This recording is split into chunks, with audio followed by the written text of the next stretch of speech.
Buenas noches, público televidente.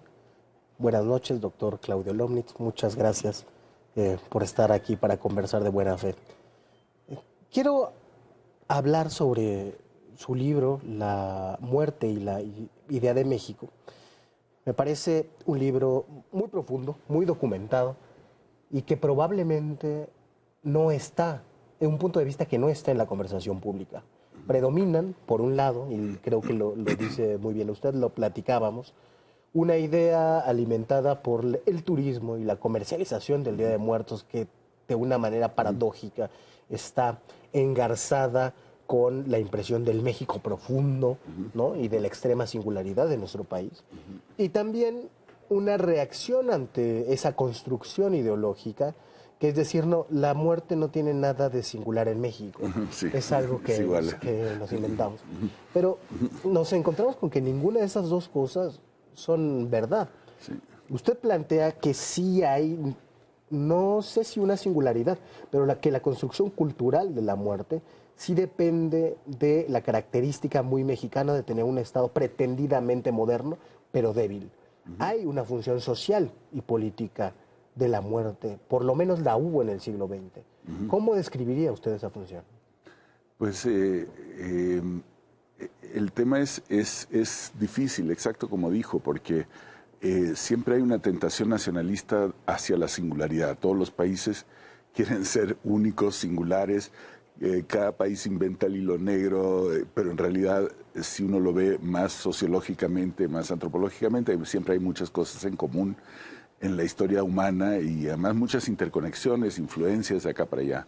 Entonces siempre la tensión entre lo específico, lo que en verdad es específico de un país y lo que no lo es difícil de precisar. Y en el caso mexicano, una cosa que es interesante sí fue que en cierto momento hubo una especie de nacionalización de la muerte y del Día de Muertos, pero de la muerte, la idea de que la muerte como personaje tenía una cierta mirada hacia todo lo que pasa aquí, una mirada irónica, que es la mirada desde la muerte, ¿no? Pero también una mirada un poco de juguetona. Y eso... Y de intimidad, dice usted. De intimidad, sí, de intimidad, porque finalmente la muerte al final también siempre es muy individual. O sea, a cada uno nos toca nuestra hora. Cada uno de nosotros tiene su hora. Entonces la relación con la muerte siempre es a la vez colectiva y muy íntima. Y eso, el hecho de que México haya optado en el siglo XX, después de la Revolución, por identificar la muerte como algo nacional, sí es medio curioso, porque casi siempre los países han buscado construir su idea nacional como el espacio en que florece la vida. La vida, la seguridad. La etcétera. seguridad y todo eso. Y yo creo que no están peleados. O sea, a veces se malinterpreta esa nacionalización como si fuera un culto a que la vida no importe. Y no creo que haya sido eso exactamente, sino más bien me parece que después de la Revolución Mexicana y en esos años, de los años 20, 30 y demás, la muerte sirvió en parte para hablar de una especie de conciliación nacional. Sí, observa usted un mural de Diego Rivera, donde la muerte aparece como elemento unificador o común Sí. A ricos y pobres, probablemente a revolucionarios y no revolucionarios. Sí. Están Dice todos usted, ahí juntos. somos un país de enemigos, Sí. pero enemigos que están juntos. Y para conjurar esa muerte del aquí y del ahora, se le elabora culturalmente para que quiera decir otra cosa que nos unifique. Sí, ese es un tema que para mí fue un descubrimiento a la hora de estar pensando en ese libro, que es que la muerte, digamos, mexicana, es decir, después de la a partir del siglo XIX, después de la independencia, tiene que bregar con un par de cosas que también quizás no sean únicas, pero que sí son raras, ¿no? Una es la muerte de algunos de los próceres, o sea, el fusilamiento de Iturbide y el fusilamiento de Guerrero, donde en ambos casos tiene uno, digamos, los dos jefes de la independencia que consuman la independencia son muertos a manos de mexicanos, digamos, o a manos de compatriotas, y ya no de realistas, ¿no? Entonces hay una especie, en el siglo XIX, una idea como de pecado original mexicano que tiene que ver con lo mexicano como enemigo de sí mismo. Sí, matamos a los que nos dieron patria. Exacto, ¿no? Y ese es un tema en el siglo XIX que además luego se purga a veces alrededor de la guerra con Estados Unidos y la intervención francesa, ¿no? Que es si es que en realidad México no estuvo demasiado débil por sus pecados internos. Y esa era una idea muy del siglo XIX. Incluso la frase de ese Porfirio Díaz de pobre México tan lejos de Dios y tan cerca de los Estados Unidos, o que se le atribuye a Porfirio Díaz, esa parte de tan lejos de Dios, hoy es difícil de entender, pero a lo que se refería entonces era justamente que no había suficiente virtud republicana entre los mexicanos y que no se habían sabido defender porque se habían matado entre sí. Sí, quizá esto responde a la elaboración del régimen de la posrevolución, digamos, el recordatorio de que hay una paz pactada y una muerte conjurada, pero que anda por aquí. Es decir, hay ese recordatorio de que hay una violencia posible, de que la guerra está por acá cerca, de que la muerte nos ronda. Sí. Desaparece en el neoliberalismo, o sigue una inercia distinta, pero el recordatorio, ese recordatorio de que somos un país de potenciales enemigos que nos están matando.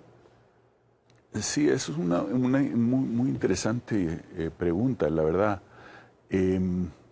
Yo creo que en parte sí desaparece un poco en el neoliberalismo porque lo que sucede es que hay una idea finalmente de que el mercado trae la paz. O sea, el libre intercambio impide la guerra. Es una idea muy antigua, ¿no? Pero renace un poco, ¿no?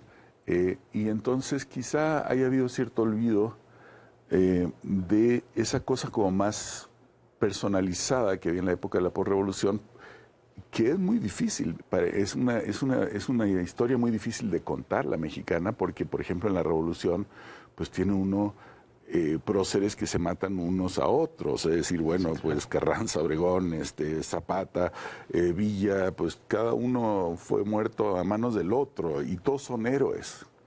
Entonces, todos son importantes en la historia revolucionaria, posrevolucionaria. Entonces, yo creo que la parte de la posrevolución tenía que bregar con eso por su propia visión de la historia, mientras que el neoliberalismo un poco trata de darle carpetazo, una especie de paréntesis a toda esa época, regresar a otro momento mítico también. Todas estas historias son mitológicas, no es exactamente lo que sucedió, sino es cómo se cuenta, ¿no? Y cómo se cuenta, cómo se enseña la historia, ¿no? Claro, no hace falta quizá la paz pactada, ahí donde todos son libres de competir y de conseguir lo que les toca, ¿no? Puede ser que por ahí. Yo creo que hay algo así, y hay también, creo, no estoy seguro de esto, ¿no? Pero creo que en el intento a principios de la transición de los años 80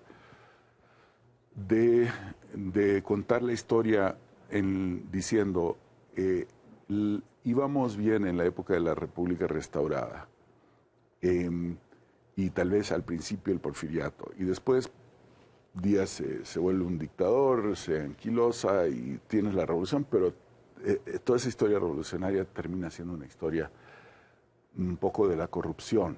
Sí. Entonces, el regreso a ese liberalismo más moderno, mitificado, ¿no? También, ¿no? Porque digamos que la época de Juárez, la época de Lerdo o principio de Porfirio Díaz, pues era también una época sumamente turbulenta. Sí. En que también habían muchos enemigos. Claro.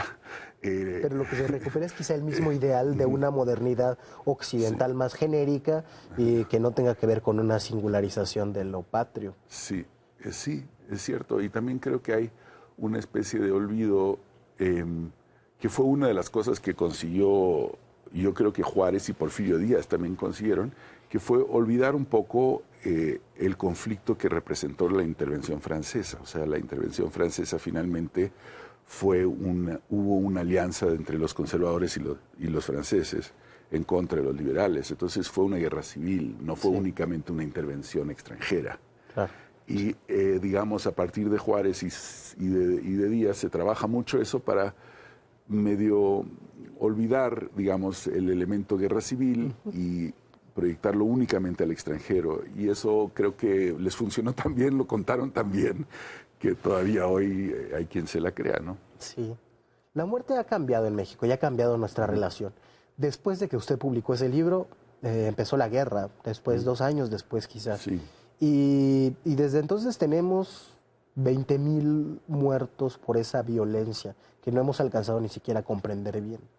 Hay elaboraciones culturales de la muerte que han adquirido un papel protagónico en ese proceso. Una que ya veía usted era la Santa Muerte. Pero supongo que ha habido cambios en otros aspectos. Sí. ¿Cuáles de esos cambios ve usted? Yo no me he dedicado a estudiar lo que ha sucedido después, en parte, la verdad, porque yo soy un poco pusilánime y me da tanto horror a veces todo lo que ha ido sucediendo que no me meto tanto, pero así por encimita, no como esta ya no es una opinión, digamos, de estudioso, sino de ciudadano. Creo que una época de guerra y de violencia y de muerte tan pronunciada como esta, como la que venimos viviendo desde del 2006 para acá,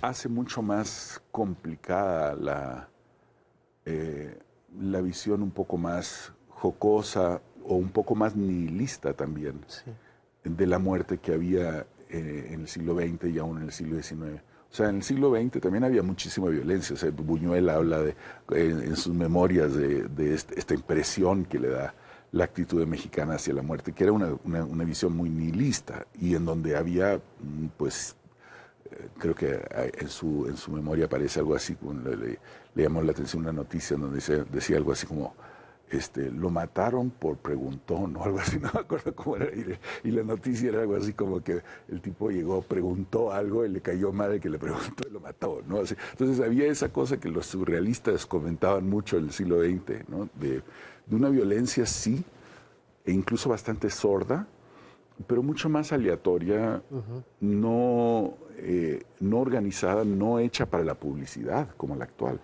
Pero puede ser que esa publicidad y que la espectacularización de la muerte sí se montaron sobre ese nihilismo y también... Sí, sin duda. O sea, se nota, por ejemplo, me parece, en cosas como lo de la Santa Muerte. La Santa Muerte, en parte, ocupa, me parece, algo de iconografía que no creo que sea mexicana. Probablemente a mí me parece que viene más bien de Estados Unidos, o sea, medio heavy metal, medio... Hollywood a veces, así de películas de terror, así tipo Halloween, ese tipo de cosas. Sí, es más la de la guadaña que la Catrina mexicana. Sí, no es una calavera, digamos, que haya sido pintada originalmente por Posada. Pero también tiene algo que sí que abreva de esto, ¿no? Que es la sensación como en mucho de lo que se ha escrito sobre la Santa Muerte, que se ha escrito ya bastante, queda muy claro que hay una relación muy personalizada y de mucha negociación, ¿no? Finalmente, yo sé que me voy a morir, y entonces hazme un paro, y déjame sobrevivir ahorita, ¿no? O ampárame un ratito, ¿no? Sí. O échame la mano en esta cosa, o en esta muerte de otro, en un montón de configuraciones. Pero que todas tienen algo que sí es muy antiguo en México, creo, que es esa sensación de una temporalidad, digamos, perdón que suene tan académico y horrible, o sea, digamos, una idea de que el futuro es incierto y puede ser incluso bastante corto. Entonces le pides un paro ahorita, porque realmente no sabes si vas a llegar a viejo. Claro. Es más, muy posiblemente no llegues a viejo, ¿no? Entonces, es una visión como muy provisional, en que se están negociando cosas muy provisionales. Y eso creo que sí no es nuevo. Eso no creo que sea novedad. Sí. ¿Cuáles son las novedades? Bueno, yo sí creo que digamos, por ejemplo, hay muchas cosas que vienen de modas que no son internas, por ejemplo, la decapitación que en cierto momento comenzó acá a ver cabezas, los caballeros templarios o los zetas. Eso no es algo que venga internamente de México, aunque hayan habido decapitaciones en la época colonial. A Hidalgo y compañía les cortaron la cabeza y las colgaron las cabezas en la Alhóndiga de Granaditas. O sea, no es que no haya habido antes, pero esa práctica realmente sí había caído en el olvido. Sí. Y tienes que ser un historiador para saber que lo hacían. O sea, estoy segurísimo que los zetas no, viene de otro lado y viene del uso en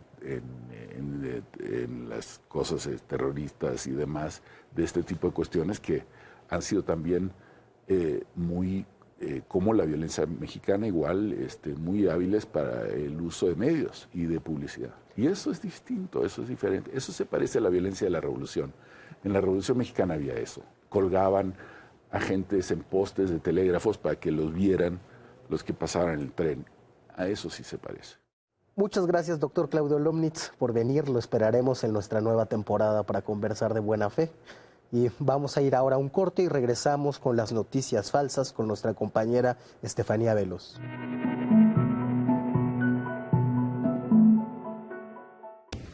La muerte se ha considerado como un asunto muy singular en México, en buena medida por la comercialización de sus significados y por cosas como la película Coco, como el turismo asociado al Día de Muertos. Sin embargo, la relación que tenemos con ese hecho es muy diferente, se ha elaborado de maneras muy particulares, muy concretas a lo largo de los siglos.